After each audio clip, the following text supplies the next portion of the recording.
All right, we're here with Dan Bonner, our cross-country ski instructor and our snowshoe instructor. Snowshoeing is a growing sport here at the Muskegon Winter Sports Complex. It's a very easy sport to get into. It's great for all ages. We like to say 6 until 106.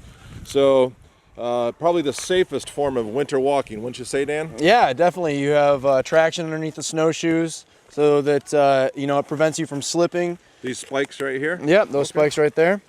And it also gives you more surface area so that you can go into powder and not be slipping around. You are displacing your weight on the powder and just walking through some really beautiful landscape that you don't normally get to see because the snowshoes allow you to get to those areas that are untouched. Sure. Okay, so you've never snowshoed before. You're thinking, I'm not sure if I like winter. Everybody that's been out here this winter come back. They're a little perspiring a little bit, and they're smiling. They had a great time. Important things to think about before you come out and snowshoe is how to dress. And tell us how you would want to dress to come out and snowshoe here at the Winter Sports Complex. Definitely. So at the Winter Sports Complex, we have a lot of people that will bring backpacks snowshoeing so that they can dress in layers. I always have a pair of long johns or some tights and an athletic pair of pants so that they can breathe, but I'm staying warm, it's blocking the wind. And then on my upper body, depending on the temperature, I'll have a long sleeve shirt underneath and then some fleece layers and then, a shell layer to block the wind as well. But then that backpack is important so that, if you do get too hot, because you do perspire and you do burn a lot of calories snowshoeing, especially in the deeper snow, you can take those layers off, put them in your backpack, and also have that backpack so you can bring water and food with you. Because on our snowshoe trails, we have a 5K trail that can take you about 2 hours if you want to go off trail or taking pictures of Lake Michigan or any of the other scenic things on the trail. Yeah, let's talk about the terrain a little bit. You bring up an interesting point there with the 5K trail. We have, how many trails do we have here? We have 4 trails. We have the 5K trail, we have a Lake Michigan loop, an extension of Lake Michigan loop is our Highland loop. So that's going to be over in the dunes, in the sand dunes along Lake Michigan. So you get really beautiful views of Lake Michigan, panoramic views of the sand dunes going south and north. And then we have our Lost Lake loop, which brings in those sand dunes, but our wooded area as well.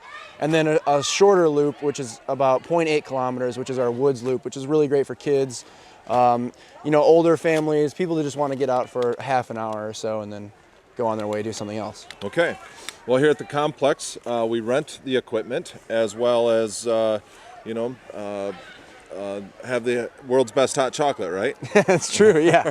You can come here, you can get your snowshoes here. We rent all of our snowshoes, and then we also have all of our trails are marked with ribbons. So we do all the marking ourselves. So we do have a snowshoe trail pass if you have your own snowshoes. But, we do provide a lot of snowshoes, and we have a ton of people coming here all the time renting our snowshoes.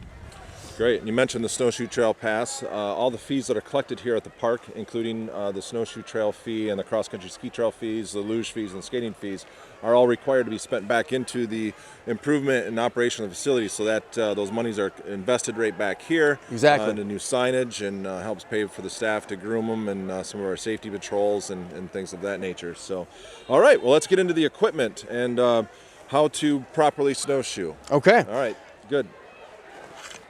Right here we're looking at a snowshoe. The snowshoes that we have at the Winter Sports Complex they go by weight. So these snowshoes are proper for my weight. I'm about 175 pounds. So basically it's a little bit wider so that the more weight you have, the more surface area that you have to displace, or the weight that you have to displace with the larger surface area.